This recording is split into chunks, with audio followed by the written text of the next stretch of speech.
Live via Skype is the DBJ Wrestling Podcast. I'm your host, Turnbuckle Jim. And Fast Count Brian. How's everybody doing today? All right. How are you? I'm good. I'm good. Happy 1100th episode of Raw. It kind of snuck up on me. I didn't even know it. That did sneak up on us. It was definitely a milestone, and it was like the 100th episode they've done the 3-hour format. So about almost 2 years of doing 3-hour episodes. You'd think they would have mastered it by now, and actually, this one wasn't too bad. I thought it was pretty good. You know, we'll definitely get into that. But I don't know about you, but honestly, I miss it just being 2 hours. Yeah, 2 hours, but now it's just like it feels like they're cramming so much in, yet it's still so much time. I don't know. Anyway, so we're going to do our review of Raw from this past June 23rd, 2014. Then do our picks for Money in the Bank, who is going to win, who is going to walk out champion, and then move on to our retrospective review of Hardcore Heaven 97, our first ECW one, and man, that was really adult. And then finally, we're going to do our top 5 feuds of all time. So you ready to get this started? Yeah, absolutely. Let's do this. All right, let's knock them out. All right, so first up, we have Stephanie McMahon, Vicky Guerrero promo. Stephanie wants to fire Vicky, or Vicky has a chance to fight. Wrestling Stephanie. This is like the only face turn for Vicky, and I thought they did a great job with it. Bringing up Eddie Guerrero and Vicky saying she lies, cheats, and steals. Kind of bittersweet seeing her go, but it's all for the best. Yeah. It's so weird because she's been so hated for so long, and then you're like, wait a minute, oh right, Eddie, that's why she's been on TV for so long. Yeah. Sort of like I'm gonna be a complete hated character and just annoy the crap out of people, but the second I bring up Eddie, everyone will like me, and it worked. It really did. Everybody. I mean, she came out later on with the Eddie Guerrero's own music, and I thought if this was going to be her send-off, they did an excellent job doing it. So good stuff.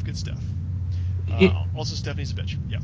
Yeah, definitely. But couldn't they have had her come out with the lowriders that Eddie usually came out in? Maybe Ciampa, or maybe even Rey Mysterio was the driver. You never know. They're starting to save money, man. They're trying to save it. So don't get me started. This is true. Alberto Del Rio hasn't had a rental car in how many months now? Since Edge destroyed it back in WrestleMania 20. Anyway, moving on. That was a sad day. But I'm sorry. Please. So we have our opening match, which is the Harpers, the Wyatt family of Luke Harper and Eric Rowan, coming out to terrible new music. Thoughts? Yeah, it's like I said yesterday. It sounds like just a really bad homeless guy impression on the side of the street. It's just, I get why they're doing it, but I mean, is it so important that that music is the message of Bray Wyatt that you have to have it as music? Because my God, at least have voices on it, so it's not just really bad music. It just drove me nuts. There's this bad harmonica cover of They Got the Whole World in Their Hands, or He's Got the Whole World in His Hands. Yeah, that was pretty bad. And not as bad as the opening match, which is Jimmy Uso versus Luke Harper. Luke wins easily, which creates our next match, which is Jey Uso beating Eric Rowan. I guess they're trying to set up each tag team to be, create parity between both of them. What'd you think? I was a little disappointed. I mean, just because at the beginning you want a good match to start the show, and I thought if they were trying to build anything towards the pay-per-view, you don't have a match end that quickly, especially with the champs losing, because with how over the Wyatts are, any opportunity for the champs to look weak, I don't think it's a good idea going into the pay-per-view. So just to have that match end quickly and then start into the other one, I mean, you got to see them a little bit. There's definitely a feud there, but I just think they could have handled it a little better. Agreed. I thought it was pretty bad. Next up, we have Naomi versus Alicia Fox with Paige and Cameron at commentary. It wasn't bad for a Divas match, I thought. No, definitely not. I mean, the only thing that was funny was the commentary. I think he said Naomi. Was it Naomi on commentary? Yeah, Cameron and commentary. Yeah, and then she was telling Paige to shut up, I think, and then the JBL was but on commentary we need you to talk. JBL was just trying to put her back in her place, and yeah.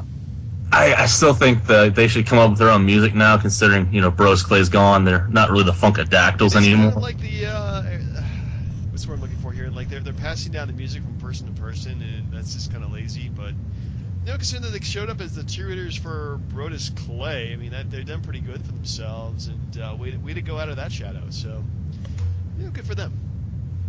This is, true. It took it's just like Seth Rollins. It takes time. It does take time to develop characters.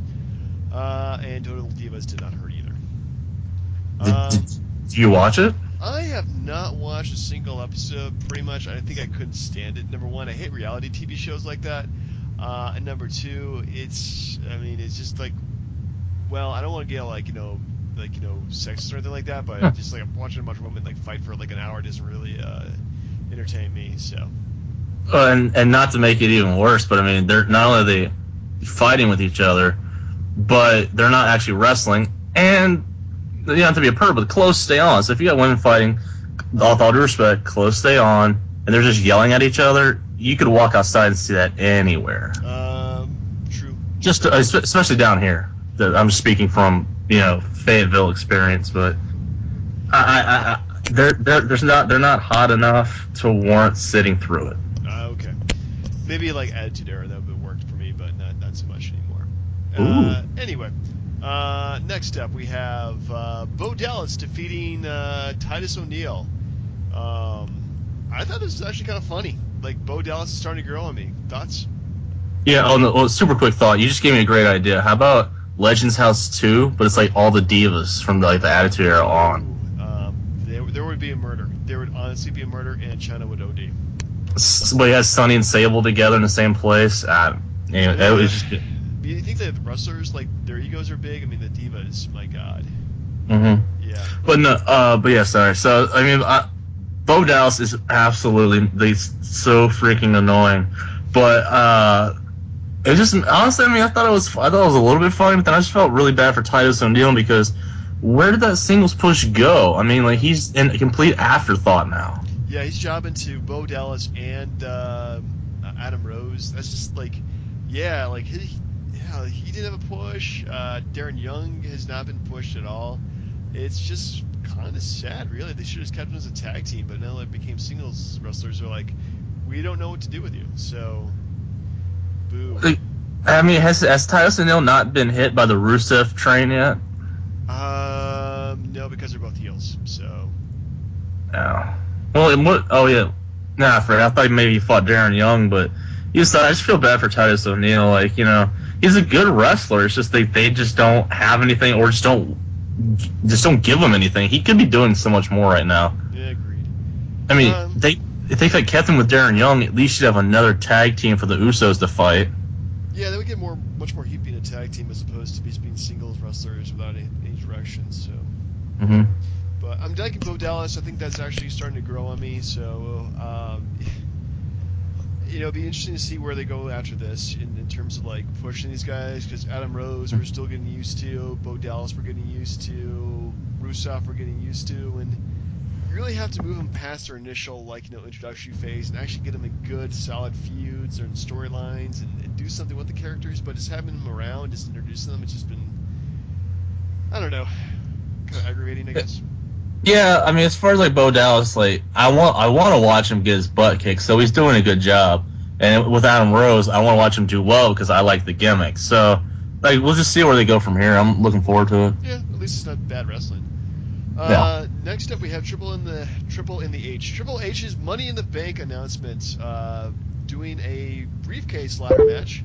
So for all the B+ players out there, we now have Kofi Kingston, Jack Swagger, Dolph Ziggler, Rob Van Dam, Bad News Barrett, and Seth Rollins, along with Dean Ambrose in this match.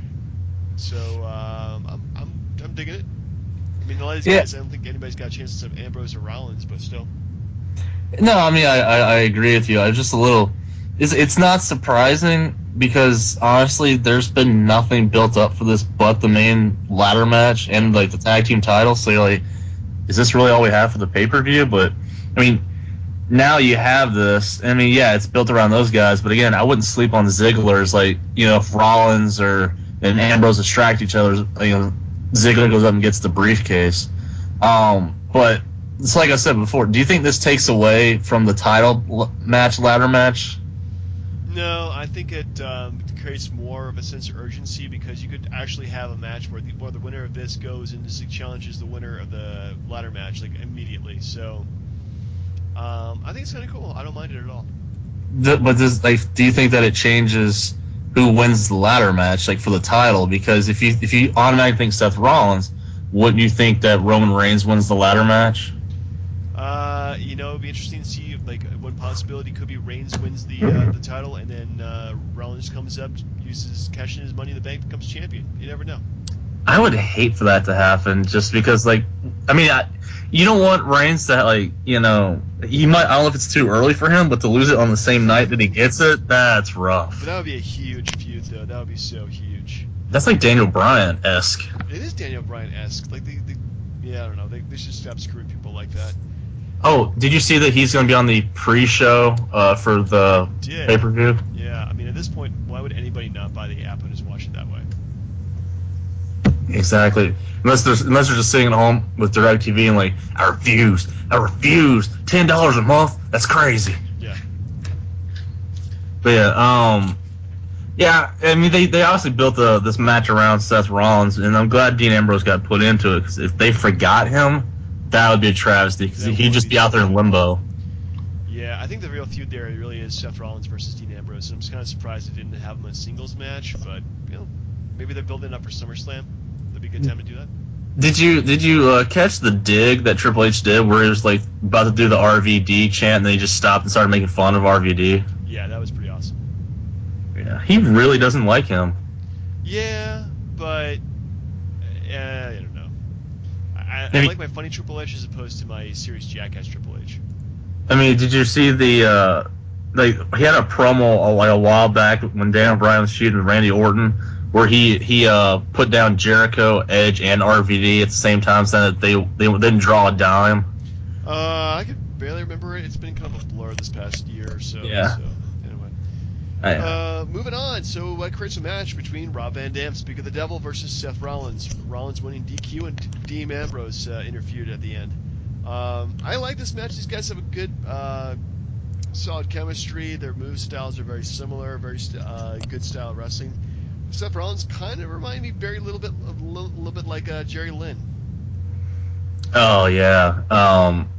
And again, which is the pay-per-view that we're watching later is actually a non-RVD Jerry Lynn pay-per-view. I was very surprised. It is. Well, I was actually kind of surprised who his opponent was too. I thought that was kind of weird. Yeah, but I mean, as far as like Seth Rollins, I like that they give him his own music. He's getting his own push, but I still think he needs a little bit more of a change with the outfit and his hair. I think the hair should change to more of a corporate look. Yeah. If he's taking on the corporate regime,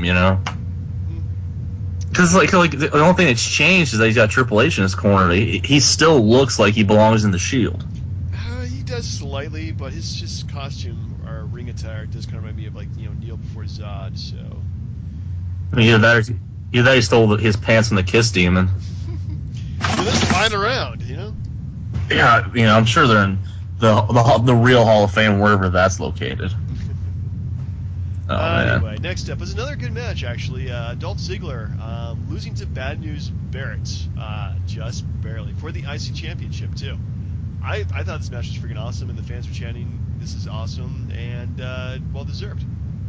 Yeah, I mean, it's two guys that definitely needed the time and definitely needed the exposure and a win, and then Bad News Barrett got the win, thank goodness, because it hasn't really been going well for him since he won the title.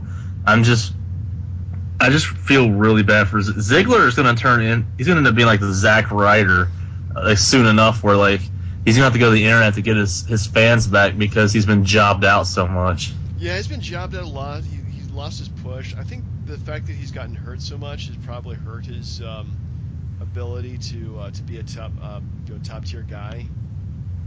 So yeah, did you hear? I don't know exactly if or what he said, but there's something I read where he said some things about Cena and Orton backstage, and then his push just went away, immediately. I didn't hear about that. I don't know. I guess everybody's got their theories why he's not being pushed to the moon because the fans seem to love him. I mean, maybe the fact that, people listen to our show and then found out that he was the driver for Kerwin White and said, we can't have any of this. He was his caddy, keep it right. He was also a member of the infamous Spirit Squad. We already talked about this stuff. Moving on, man. Moving on. Wait, so he wasn't his driver, or he just okay, never mind. Caddy. Big difference there. I apologize to Dolph Ziggler. If you're listening out there, I am sorry.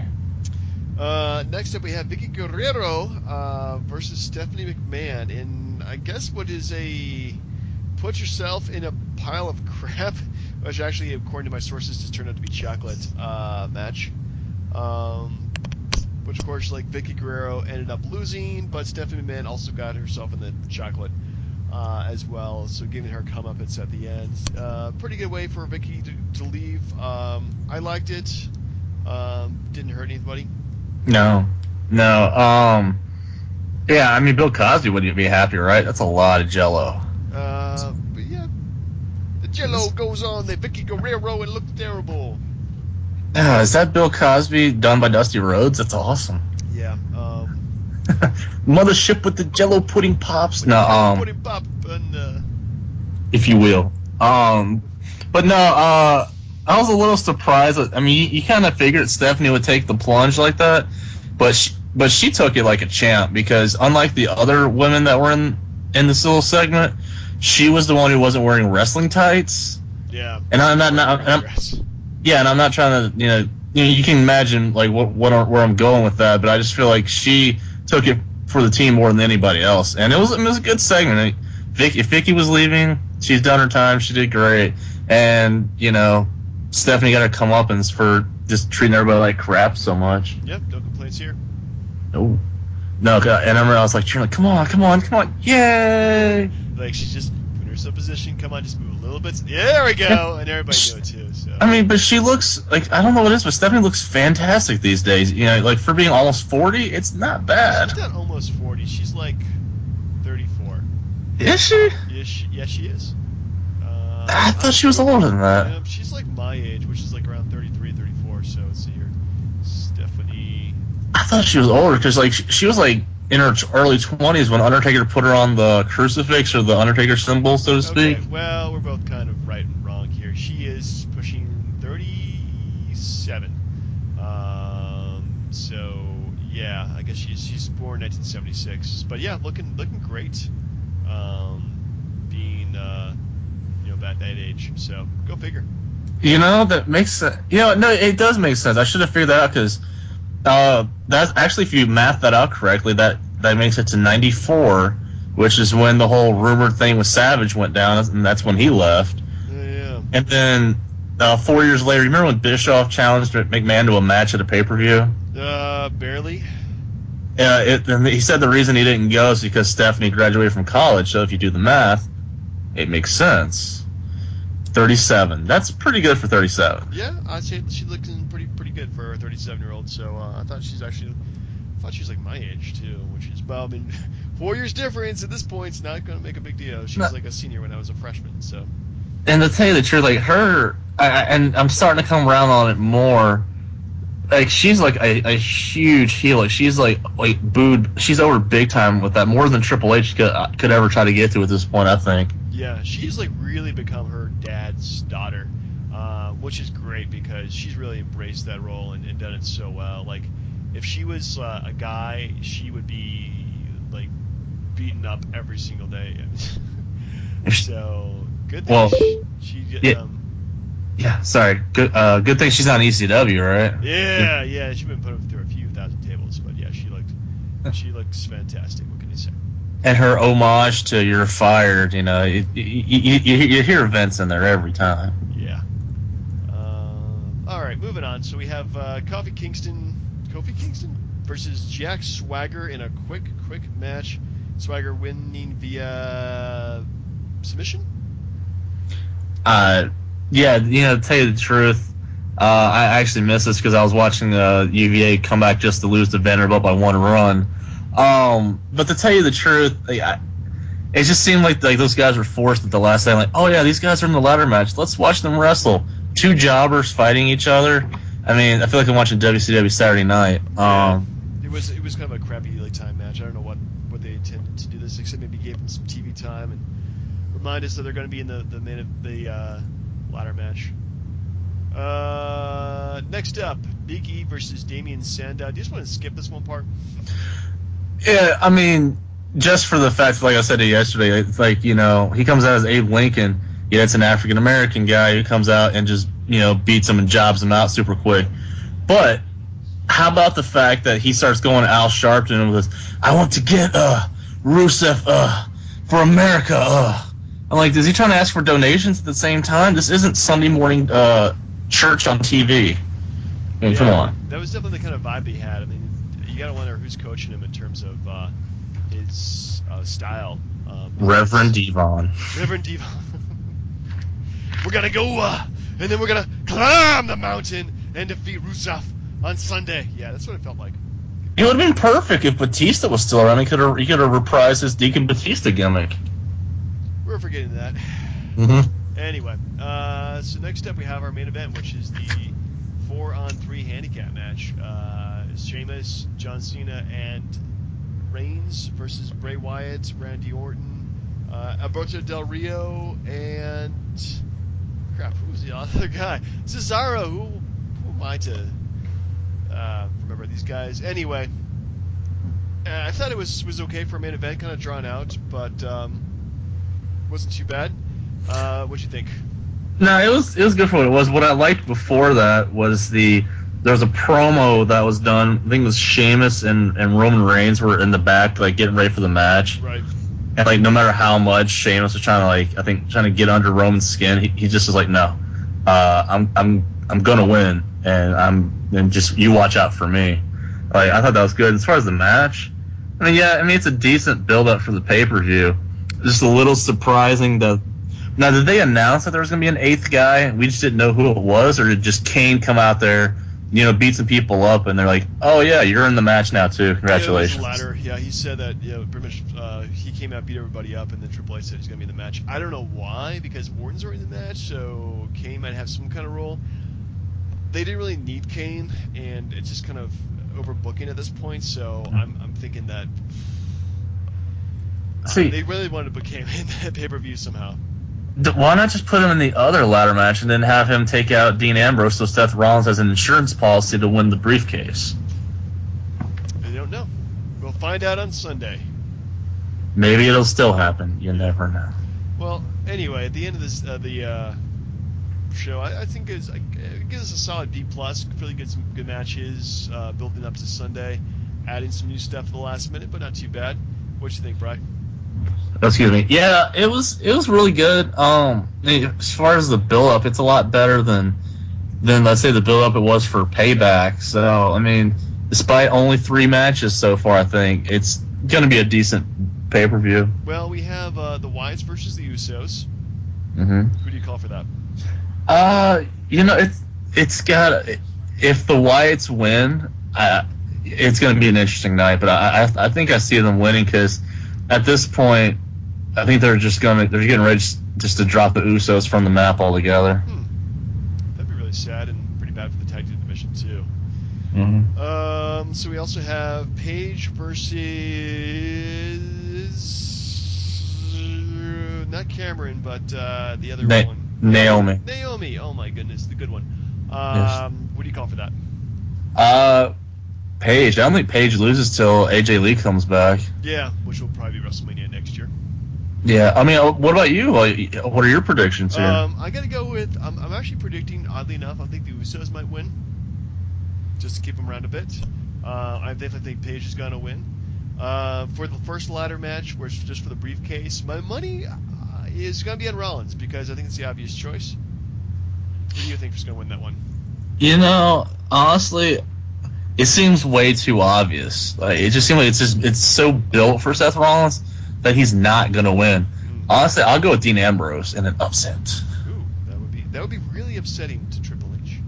And so for the main event for the championship, who's going to win? I'm not. Crap. It's such. The thing I don't like about there's so many people. Okay, look. You can rule Orton out. You can rule Cena out. Right. You can You could rule Del Rio out. And you can rule Kane out. I don't know. I think Cena's got a good chance to win. I mean, just because is this a hometown discount because they're in Boston? There's that. Also, I mean, at this point, he would be an easy person to screw over if a heel wins the early ladder match. Mm-hmm. So there's that. Oh yeah, and you can rule Sheamus out. Yeah, because Sheamus is not going to win. Because he's got the U.S. belt. So you're left with Roman Reigns, and then Cesaro, and then Bray Wyatt. So, like I said, out of those three, it's such a tough pick. Okay, I'm taking Cesaro out, so it's either Bray or Roman. If it's so much, I think Roman Reigns could get it, but I honestly wouldn't be surprised if Bray Wyatt walks out. So I'm gonna go Bray Wyatt. That's a good choice. I think it's too early for Bray Wyatt. I think Wyatt winning a singles match would be bigger for him, and probably for a pay-per-view down the line, like say SummerSlam or Survivor Series. I'm gonna go with Roman Reigns. He's really hot right now. I could see him as being champion. He's got a lot of weaknesses that they hide really easily, but he's pretty exciting to watch. So I kind of think he doesn't have like a lot of like verbal charisma, but he's got a lot of like physical charisma, if you know what I mean. Yeah. I mean, well, can we compare him to Goldberg in that aspect? Yeah, I think so. I think he's definitely like a Goldberg or a Brock Lesnar kind of appeal to him. So that's the thing. So if you got Roman Reigns winning, do you have him feuding with Lesnar at SummerSlam or somebody else before that? Depends how they want to go. I mean, they could have Rollins winning the cash in and Rollins using it like right afterwards to cash it in, screw him over, a la Daniel Bryan. Or we could do something completely. It could become something completely different. I'm just glad, honestly, that they're having a match for the championship, getting the championship back in the scene, because that has been really what's lacking in Raw these past few weeks. Yeah, and like I said, I could see it where the Harper and Rowan win the tag belts, and then Bray walks out the WWE title, and the reason that I would think they would do that is because if Daniel Bryan can come back by SummerSlam, then you would have him feud with Bray over the title instead of being like Lesnar versus Roman Reigns, which is nothing wrong with that, but you could have that as its own match, and the title doesn't need to be on the line. Yeah, there's a lot of things they could be doing at this point. There's a lot of good talent.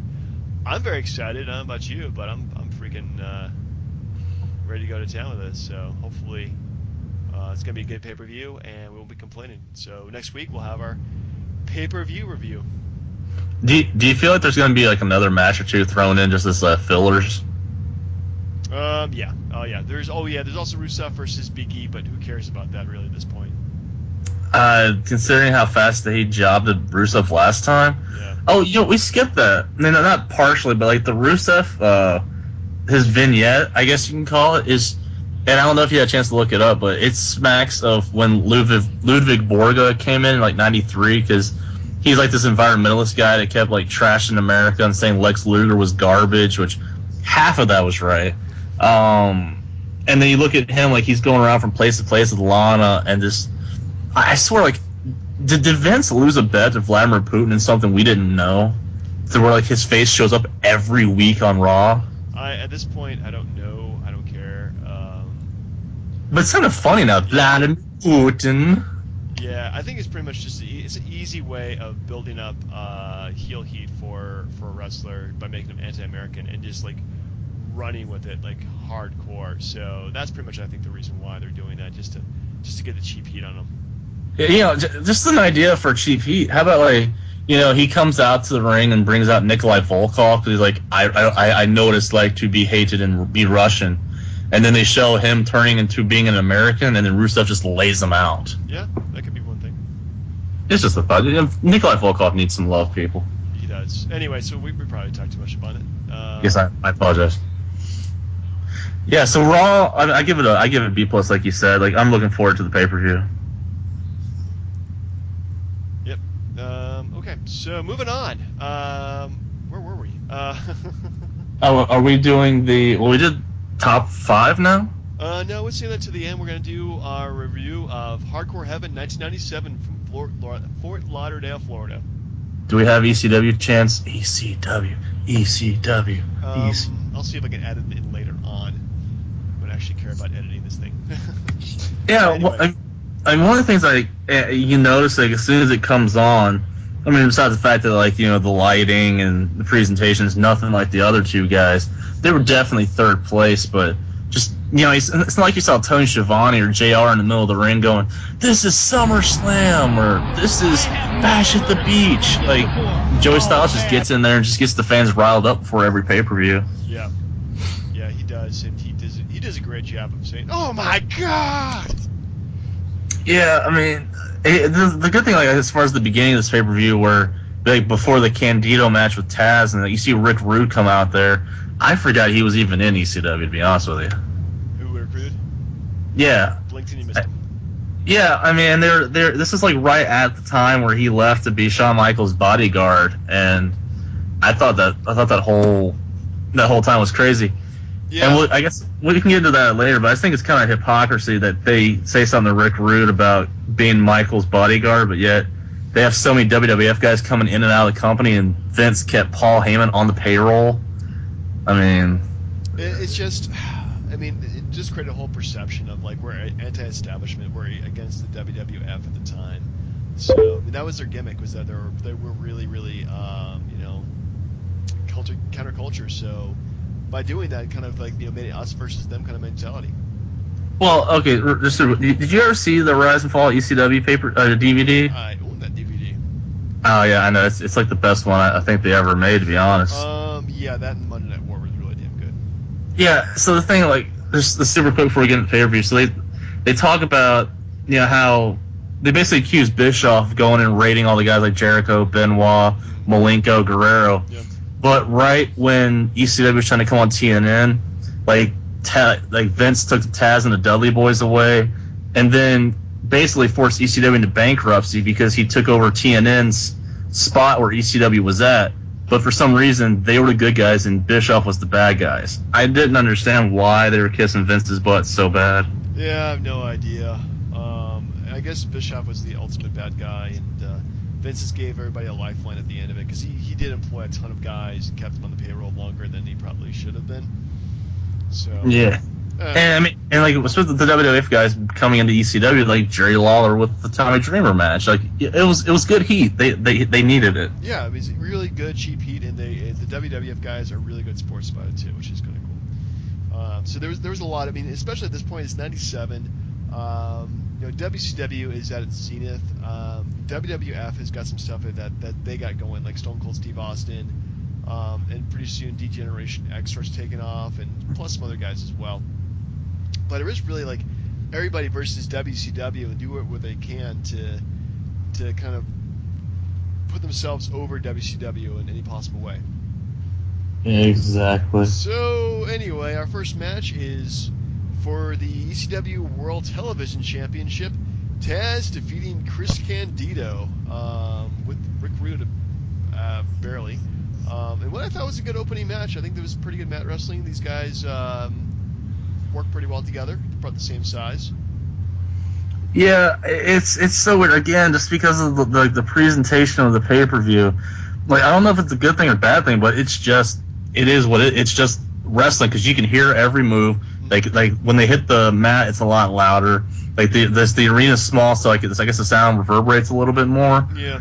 And as far as the gimmicks, though, I absolutely enjoyed the Alliance. I forget what they called it, where it was like Candido. It was Yeah. Candido, Bam Bam Bigelow, and Shane Douglas. oh yeah. And Taz was coming out as pretty much being the sawed-off badass at that point. Yeah. Because even though Candido was trying to punch on him, he just wasn't moving, and then he just starts getting into the match. Like, it's a good match. I like seeing Taz in a role where he's not doing commentary or jobbing the Triple H. So it was good seeing Taz in his prime, in his element, and I liked it. It was a good opening match, to be honest. It was a good opening match. It was definitely a very classic ECW match. And Taz, honestly, swear to God, looks like he will fucking kill you. He will definitely just destroy you.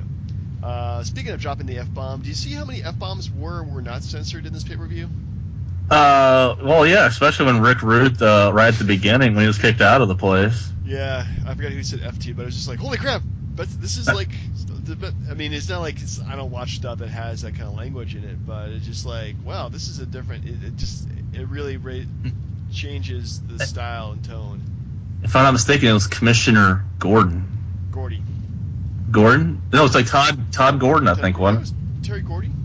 No, like the bald guy. Yeah, like with I thought it was Terry Gordon. I'm pretty sure it was Gordon. We need to watch more ECW. That's pretty sad.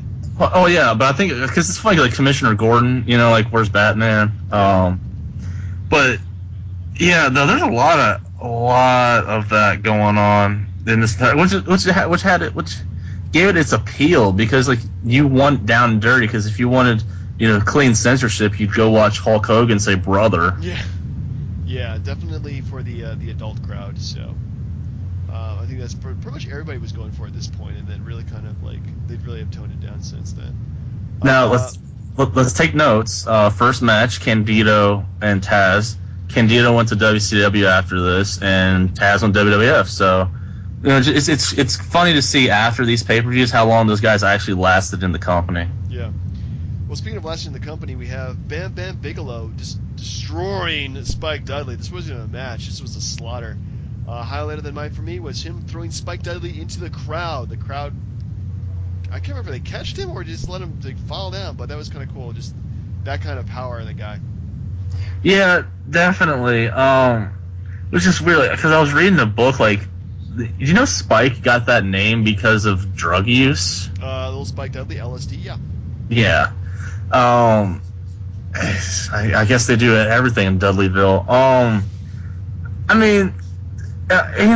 As far as like a big man versus little guy match, you have like Mysterio fight Big Show and Lesnar and stuff like that. But you just look at a guy like Bam Bam, like there's no way Spike should be able to do anything against him whatsoever.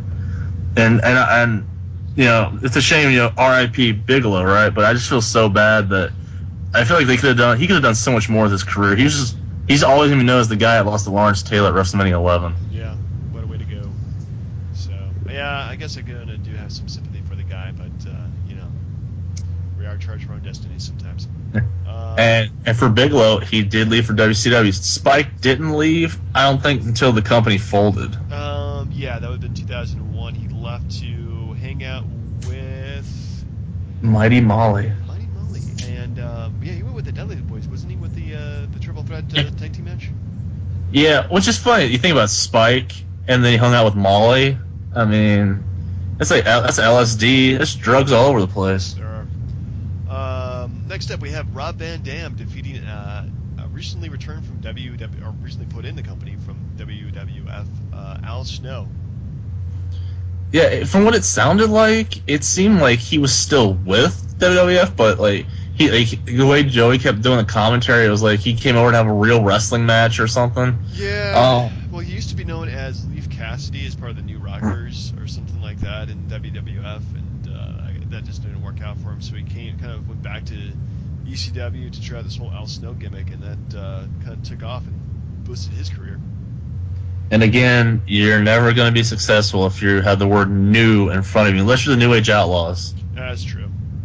Well, speaking of, anyway, so I thought this match. Let's talk about the match itself. I thought it wasn't too bad. They gave it a lot of time. They did.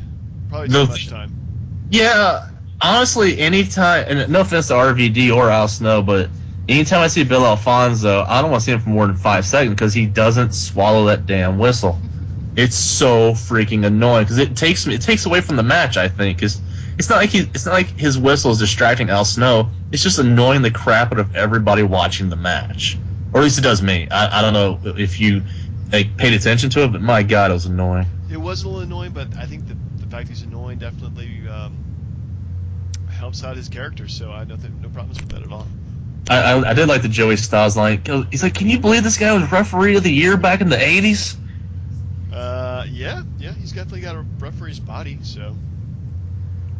This is definitely true. Anyway, so moving on, we have your favorite part of the night, the Dudley Boys, Ooh. with Jenna Jameson, of course. Yeah, and Joel Gertner, Sign Guy Dudley, and Big Dick Dudley defeated. what they go by, PG-13. Oh my god, I couldn't even tell you the individual guys' names, but when they came out, Wolfie D. They came out.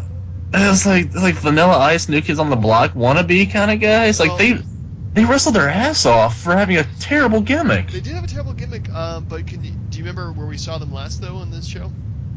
No, is it really obvious? Well, think about it. I mean, they have a terrible Vanilla Ice kind of feel to them. Who else do you think they hanged out with before this? Oh, Brad Armstrong? No. Because he came out on the Road Dogg impersonation, but no. They were remember? Okay, Nation Domination would come out as a group. Oh, those guys? Yeah. No. Yeah, they were the same guys.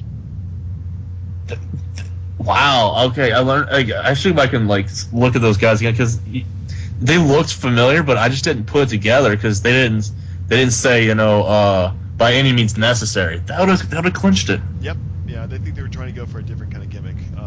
And this match was entertaining. I liked it. Gemma Jameson looked pretty nice. So she was when the fans started getting bored, she would just turn around, start jumping up and down, and the Jiggles got the crowd to go wild. She knew what she was doing. She did. She really did. And of course, that was 17 years ago too. So that was back when she was really smoking hot. To me, yeah, she had it 2 years, and then it became a train wreck. Yeah, that's Tito Ortiz's fault right there. But I mean, I don't know. She didn't stay that long. I don't know why, but it's just weird because WWE had Val Venus, a fake porn star, but you said, look, we have a legit porn star. Take that. Well, I think it was pretty much for a one night only kind of thing. So. Oh wow. That's the feel I got. I wonder who was the lucky guy, if anybody. It was actually all the Dudleys. Wow. I mean, what they should do? Where are they now? Just all the Dudleys that didn't make it past ECW. Ooh. Well, that'd be a good top 5 list of the top 5 Dudleys of all time. Oh yeah. Oh, Stacy Keibler, right? She does count, and yes, she was damn hot too. Yes, of course. Yep. Anyway, where were we? Dudley's, of course, defeated PG-13 in 10 minutes and 58 seconds. These matches are actually kind of long.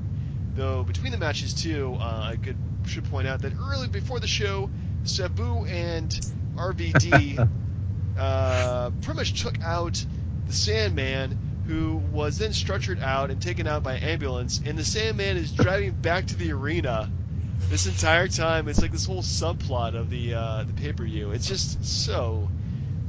It's not stupid. It's just what are you trying to do? It's close. I mean, how often can you say, let's go to the extreme helicopter? They have a chopper. It's just where did the budget to get the chopper? And I've never seen that guy before, too, at pay-per-view. What's his name? Something Wright? Yeah, and you probably never saw him again because, to be honest, how far away did they realistically take Sam, and it would take 2 hours to get back to the arena? Did he just stop and pick up beer and drink on the way? I think he did actually at one point. I was right because they were I think he stopped and picked up a really cold beverage on a hot night, and now he's trying to find the arena. That you will never find a pay-per-view that ever had the extreme chopper on anything ever again. Well, we got to go back and watch all the ECW pay-per-views then. It is our goal in life. I mean, where was this? Do you remember when Rick Rude fought Sting, and Sting was put in the ambulance and carted off, and then Sting came back in the ambulance and beat Rick Rude? Nope, man, no clue. It was such well done. They could have used it then, but the extreme chopper, that is a top 5 list at some point. I mean, just needless expenses in wrestling. Top 5 random things of all time. Put that in there. Next up, we have Tommy Dreamer with Beulah McGillicuddy taking on Jerry Lawler from the WWF. Holy crap, never expected this match to happen, and it's brutal, but man, these guys really get their asses kicked. Yeah, I mean, it was set up off this thing before where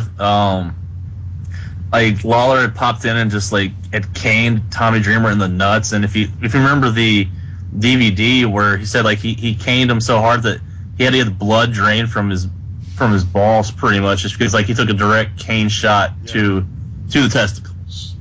I can only imagine that just that's just cringeworthy right there. I mean, the match itself was good, and then do you think the lights went out on purpose, or they just couldn't pay the electric bill? A little bit of column A, a little bit of column B. And then Sunny comes in to try to help Lawler win, and then she just fails on it altogether. Yeah. I would let's forget here. It was Sunny. Before that was Jake Roberts. And before that was Rick Rude, all coming in to take out Tommy Dreamer. So it was pretty epic ending. Yeah, I mean, it's such a Tommy Dreamer's a very underrated guy, I think, as far as in the history of the thing, because he stuck around when honestly he could have gone somewhere else, but I don't know how successful he would have been in that time in either of the other two promotions. I think his gimmick only worked for ECW, and I'm saying that with the most honest truth. I think he would have been terrible buried anywhere else. Like, he is like the heart and soul of ECW. So, because he's a pretty boy, he got his ass kicked, and he just came out more ready to fight. So, and with all due respect to Jenna Jameson, I mean, Beulah was in Hustler, so yeah, ECW. They can't find real hotties. It was fun porn stars. No offense to porn stars out there. We all love you. Yes, you have your jobs. God bless you. Yep. So what was? I mean, anything with that match? I mean, like, I know we generally crap on, not literally, but it's like anything that Lawler does. But I mean, can we give him some credit for how he helped Tommy Dreamer look good in the match? Oh yeah, I would totally give this guy as many props as possible, because he comes into obviously hostile territory. Blades, he gets friggin' bloody in this match, gets his butt kicked, but I think Jerry Lawler's one of those guys who just loves being the villain. So yeah, I think he did a great job of doing what he had to do, and good job, Jerry Lawler. I always feel bad for it, because Lawler got paid by Vince to show up there, but Tommy Dreamer got paid by Heyman, so who really won? The fans did. Well, yeah, but I mean, as far as like at the end of the night, like who made the most money? I don't know. Well, probably Paul Heyman did. Yes, true. If any money, he kind of lost all of it. Anyway, I did like the plugs though, where Lawler was just pumping up the Shawn Michaels Undertaker thing for, what was it, Bad Ground Zero? Something like that. This is when August 17th. So yeah, I don't think they had a match at that point, but he definitely plugged Shawn Michaels, Undertaker, and Bret Hart and Stone Cold Steve Austin. I like how Bret Hart supported Lawler going into ECW. I mean, come on. Yeah. Well, I think a lot of it's just kind of worked. Of course. Anyway, so the final match of the night, your main events, triple threat: Sabu champion versus Terry Funk versus Shane Douglas, with Shane Douglas ultimately winning with a belly-to-belly suplex. Yeah. And then all hell pretty much broke loose after that, with the Sandman returning, and actually Sandman returned before then, finally, and then there was a brawl, another brawl. This whole thing just kind of like became a big blur in my head. One thing to you, Brian. To tell you the truth, I mean, I know it was supposed to be like some kind of rematch from like 4 or 5 years before that, where they had the first triple threat for the title, I guess, in North American wrestling history. Something along that line. Something like that, yeah. It's so hard to because I like Sabu. I think Sabu is really good, but at this point, everybody's either really old, it's like Funk, or you've switched around from so many federations like Douglas and Sabu that it's just like, meh. I thought the ending, the paper was just, that main event was just, I mean, they tried their best to deliver, but I just never really cared for any of those guys. Even Terry Funk at that point, I mean, it wasn't him wrestling Flair in '89. Yeah. It was just him being middle-aged and crazy. And again, with all due respect to Shane Douglas, for being such a good wrestler, I think he never could stick anywhere for some reason. Yeah. I don't know why, but yeah, these guys were definitely past their prime. It wasn't as good. It dragged on and on and on and on and on. Everybody just seemed to be doing something that just didn't seem right. They missed spots, and it was it didn't feel like a good like main event. Well, Sabu was just a spot monkey anyways. if they made a Botchamania list, he would be on there. Well, he would pretty much be the highlight reel of Botchamania there. He's botched so much stuff. So. Like him and Batista would be 1 and 2, I think. Anyway, I give this pay-per-view, I think, a C rating because it didn't like highlight ECW as much as I wanted to. It had a lot of guys that were borrowed from the WWF. It was just really, really. It just felt lame. Is probably the best term for it. Like they did their best, what they could, but I just didn't like it. No, and there's a lot to be said like for the guys that were there that were trying their hardest, but like it gets better between like 98 and like 2000, like right before like the Dudleys and Taz leave, and it's just like Steve Corino or Just Incredible with the title. So you got that 2-year stretch where it gets really good, and they're building up to that. It's just the fact that people, but they lose them too, like Mike Awesome. So that was just a little bit of a snafu there, but I mean, I don't understand the whole pay-per-view thing for them because Barely Legal was April and this was August. So where was that 4-month time frame? Why so long between pay-per-views? Maybe just trying to find a market for what they were doing. So even the first pay-per-view was very experimental because it was the big two. So go figure. But even that one was good because you still had Terry Funk winning the belt after beating Raven. So I mean that was a heck of a pay-per-view. Where was Raven? Raven was in WCW at this point, wasn't he? He started in July '97. He was right as they were doing Bash at the Beach.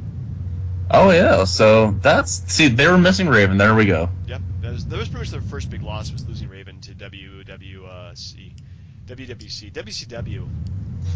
Oh my goodness. Anyway, so what'd you give the pay-per-view in terms of letter grade? I'll give it a C. Just a plain old C. Just a C. All right. Well, maybe if we do another one, that'll be much better. So, the next pay-per-view is in November. We can totally do all the pay-per-views of WCW and WWF and ECW for '97. It looks like it's a better card. Main event is Shane Douglas versus Bam Bam Bigelow. So.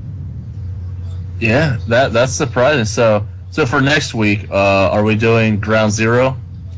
We should do Ground Zero just to move along the Attitude Era because otherwise we'll be stuck in a rut. Let's do Ground Zero at that point. Yeah, sounds good. Sounds good. Now the top 5 list. What was the top 5 list again? The top 5 list this week is our top 5 feuds of all time. Dun, dun, dun. Top 5 favorite feuds of all time, I should say, because they're just kind of hard to do an all-time list. Do you want to go first or should I go first? If you wouldn't mind, because it is your list, and I'm curious what number 5 is. All right, it's my list. So I always preserve my number 5 for something that's new and recent. And my top 5 is number 5 is Bray Wyatt versus John Cena. Ooh. Yeah. Well, I think because this feud had a lot of good elements to it. It definitely helped both wrestlers in terms of their pushes. It helped out Bray Wyatt's crew and helped also put in the Usos too, so everybody kind of looks good. It lasted for quite a while too. It started around I think back in January, around the Rumble, and then culminated just recently. So that's at least a good 5 months or so of build up.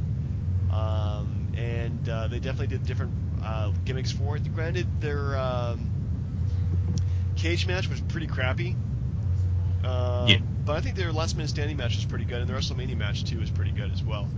So it definitely helped out John Cena and his character because he actually looked afraid at some points. Yeah. Yes. I mean, I'm sorry. Go ahead. Oh, what were you gonna say?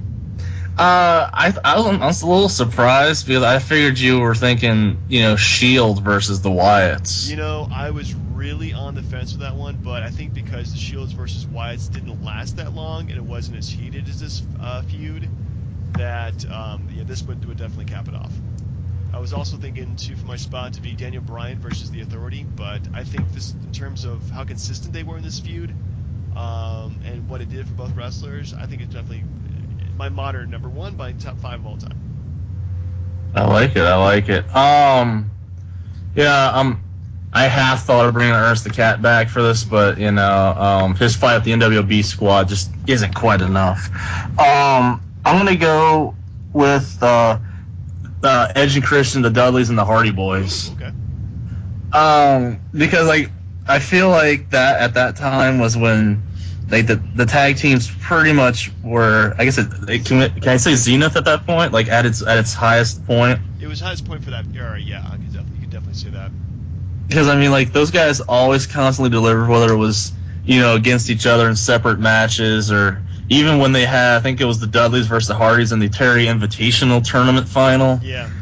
And they were the new Brood at that point, or even still, like the fact that like the SummerSlam when they had the first triple threat with those guys, and then the WrestleMania 17 TLC 2 match, like you can't be like those guys just destroyed each other, and I feel like.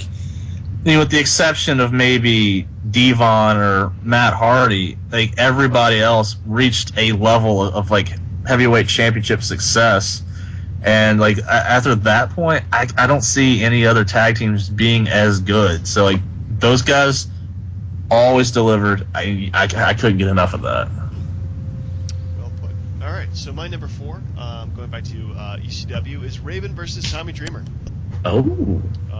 Unfortunately, I haven't witnessed too much of this feud, but just in terms of its legacy, I had to bring it up because it's a great classic feud where Raven was a figure from Tommy Dreamer's past. They were both in the same summer camp together. Tommy Dreamer bullied Raven, and Raven's back for revenge.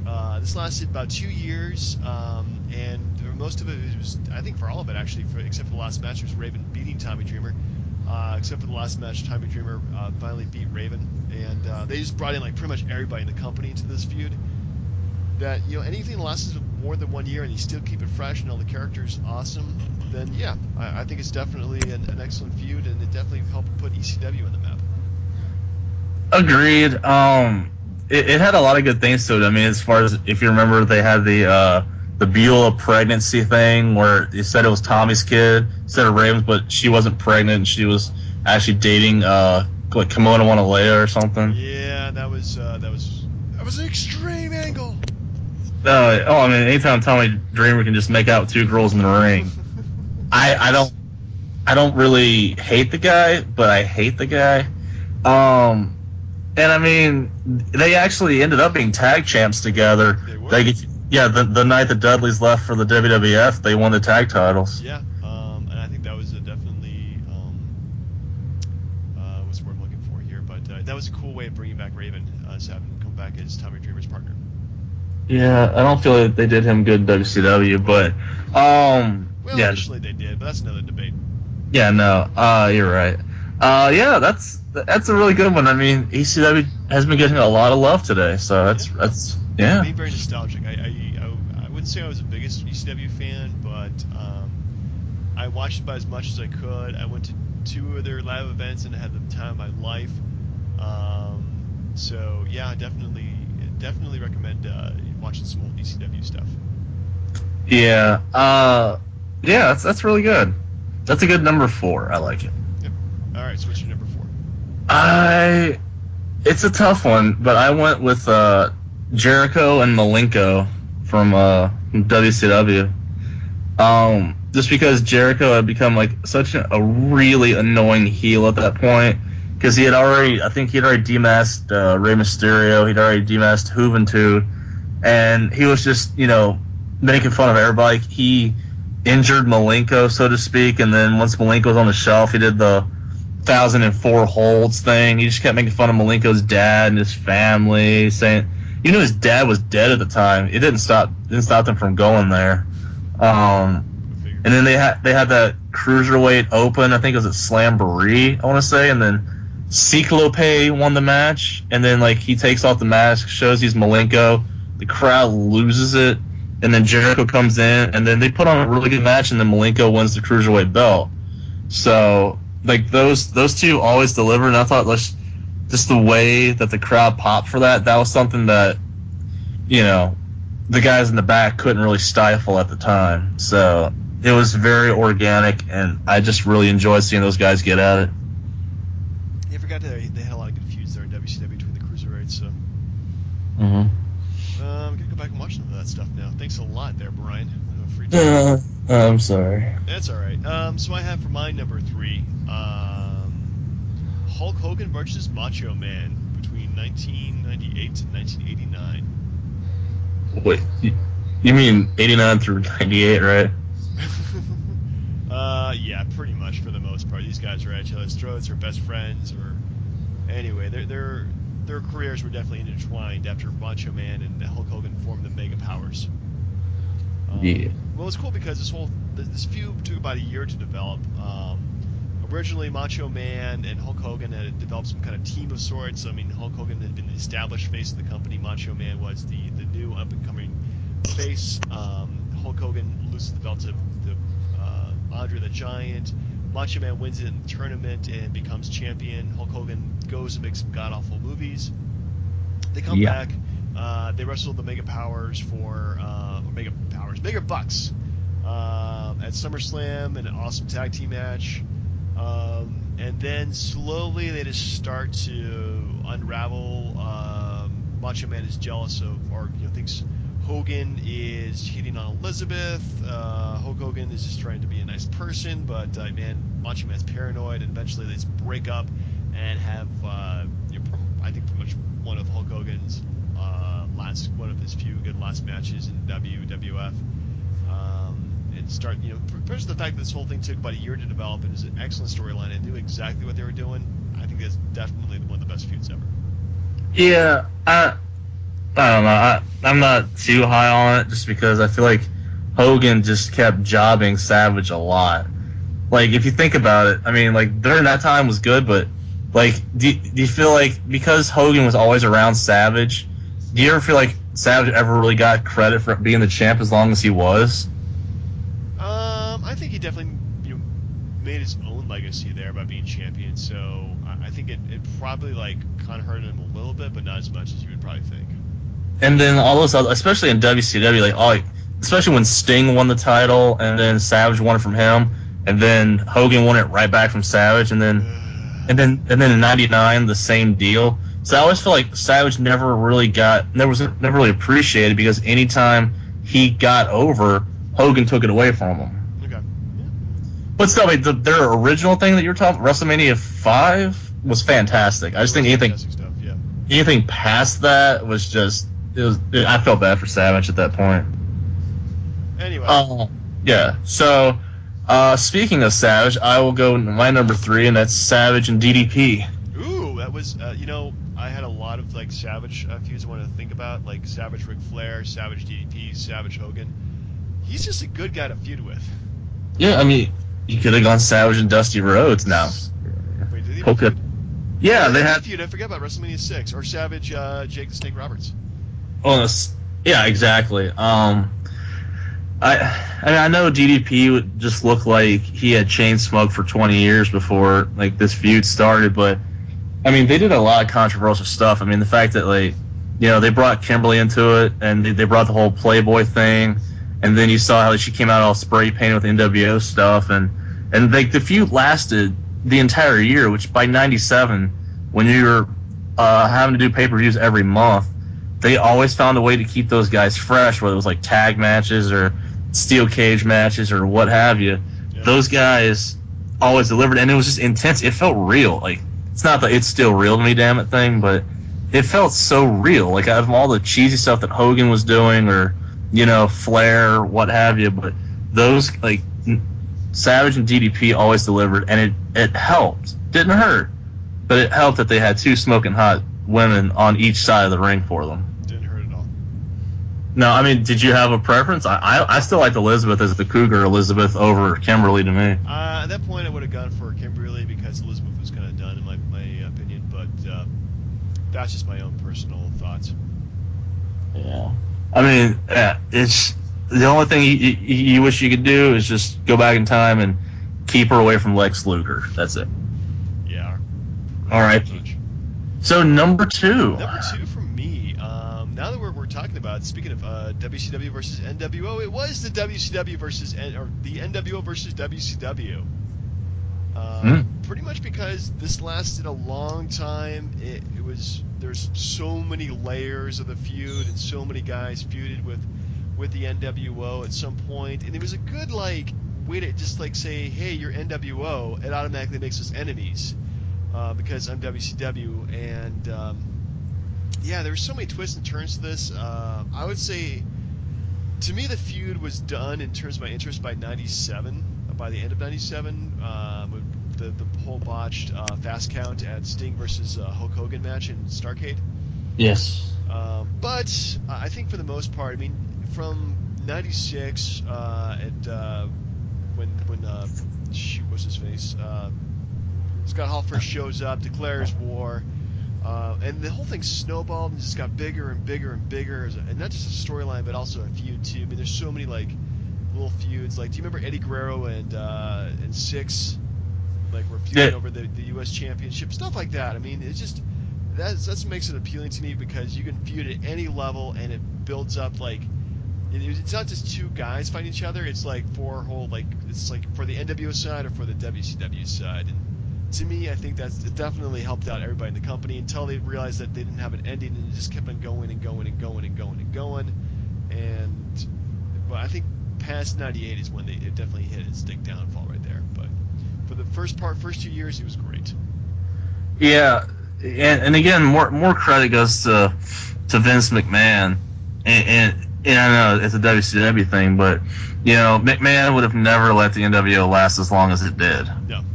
And the fact that like NWO should have ended when Sting beat Hogan, but it just kept dragging on and on and on, and it just got ridiculous. But at that time, you couldn't get any better than that. No, it was a cash cow, and they knew it, and they couldn't. You can't really kill the goose that lays the golden eggs. The only real thing, and what you said was right, because even with Guerrero fighting Six, like that was a really good match. It sold out, but as a kid, I loved it. I could never get tired of hearing like the NWO music or Voodoo Child when Hogan came out. But if I was an adult and I just sit there and watch it with a kid and hear that same song 8, 9, 10, 12 times, like even now, like it's hard to sit through a whole pay-per-view hearing the NWO music so many times. Yeah, somebody could tell me, like, dude, that sounds like, porn music. I'm like, no, it doesn't. And I kind of agree that it kind of does now. I don't know. Yeah. It's ridiculous, but yeah. So what's that's good number dos? Number dos. I have to go with, it was a tough one, but I went with Brett and Owen. Ooh, brother versus brother. I was going to go with Brett and Austin, but I kind of used them last week. And I don't want to double dip, but as far as like those two guys are going, I mean, yeah, Owen never got to heavyweight title success, but I mean the fact that he was pretty much he wasn't even an afterthought. He was never thought of at all until that feud started with Brett around like end of '93, and then carried into '94, and then he beats Brett at WrestleMania on the same night that he beat Yokozuna for the title. And then they had like that great run of title matches in '94, and then you saw like Owen, throw the towel, or make Stu throw in the towel to have Brett lose the Backlund. Like they feuded for a solid 2 or 3 years off and on until they reformed the Hart Foundation and put everybody together. But like I just thought that, for a pure wrestling aspect, you can't really get better than those two guys in the ring. So I enjoyed the heck out of that. All right, so my number one feud of all time. Dun dun dun. Stone Cold Steve Austin versus Vince McMahon. Oh, well done. Yeah, well, this is also another feud that lasted a long time, had a lot of build-up to it, lots of twists and turns. Pretty much started after WrestleMania 14. Austin won the title. McMahon was pissed off at him because he's not really the champion that he wants, and it just goes from there. And there's like so many people, again, the feud probably lasted, I think, all the way to about maybe late '99 when Austin is hit by a car and disappears for a year. Thank goodness. Now it was I don't want to see Stone Cold Steve Austin, but it really gave a lot of other people chances to shine as well. So yeah, I mean, I think just the whole idea of the employee versus his boss, and Vince McMahon is in charge of the company, so he doesn't want to fire Austin, or he doesn't fire Austin, so but he just does everything in his power to screw him over. And Austin, is the beer swilling renegade from Texas who just does what the hell he wants to. And I think that just made for some great storytelling. One of the best parts of that was when he actually did, quote unquote, fire Austin, because Austin wouldn't do the pinfall for the Undertaker Kane title match, and then he fires Austin, but Shane McMahon brings him back, puts him into the Survivor Series tournament just to screw Austin out of the title and give the belt to The Rock. Yeah. When he turned heel, and you knew at that point it was going to set up Rock and Austin, one of the last true, really good build-ups that everyone wanted to see. But to me, I thought it started earlier. You could say it was when Austin stunned McMahon at Madison Square Garden on Raw that one time. The first time, it was like when he was injured and he had to give up the Intercontinental title, or when he came out and interrupted Mike Tyson's thing on Raw. It was right after the Rumble when McMahon said that Tyson was going to be at WrestleMania as a special enforcer. Right. But as far as it ending, I didn't think it honestly ended until he joined forces with McMahon and screwed The Rock at WrestleMania 17. Yeah, that pretty much was the ending for it. Okay, I give you that. But then he was gone for a whole year at that point too. So. Yeah, and I know what you said as far as bringing other people up, but do you think that if Austin was healthy and still there, maybe we wouldn't have seen Triple H get to where he was at? Yeah, I don't think Triple H would have been where he's at right now if Austin had been around, because Austin would have dominated. And Vince McMahon knows when somebody's pretty much run their, well, for the most part, is known when people have run out everything they possibly can do. But I think Austin would have protected his spot in the company at that point. So. True. I mean, is this a dig, an unintentional dig at John Cena? No, not at all. John Cena is a treasure to everybody, and we all should love John Cena and not dislike him at all. Is he the Bob Hope of the WWE? Everybody should love Bob Hope. Who doesn't love Bob Hope? Except maybe the North Vietnamese. This is very true. Anyway, hey, so you're number one. I trashed the guy, but I put him up there. It's Edge and John Cena. Oh, you for the second time in a row. I can't help it. Because they both made each other at that point. I mean, sure, JBL, lost to Cena at WrestleMania, but I don't think that was truly the point where Cena was put over. It wasn't fighting Kurt Angle or Jericho. It was when Edge cashed in on him, shocked everybody, won the belt, and then everybody started taking Edge seriously. And then at that point, it just took off where they had the Rumble match. There was a 3-way with Triple H at Backlash. They had the match on Raw on my birthday one year where Edge beat RVD and Cena. Then they just had feuds all throughout those 3 or 4 years, and it ended with that last man standing match from Backlash. But I mean, as far as you got guys like CM Punk or JBL or Triple H, and no matter, I don't think anybody else can take credit for helping make Cena more than Edge. And on the flip side, without Cena being the annoying face that he was, it wouldn't have gotten Edge over with his rated R gimmick as much either. So they helped each other, and I think every match that they have, the exception of the Rumble that year, because Edge should have won and fought at WrestleMania against Cena instead of Triple H. But I was not disappointed with any match that they had besides that.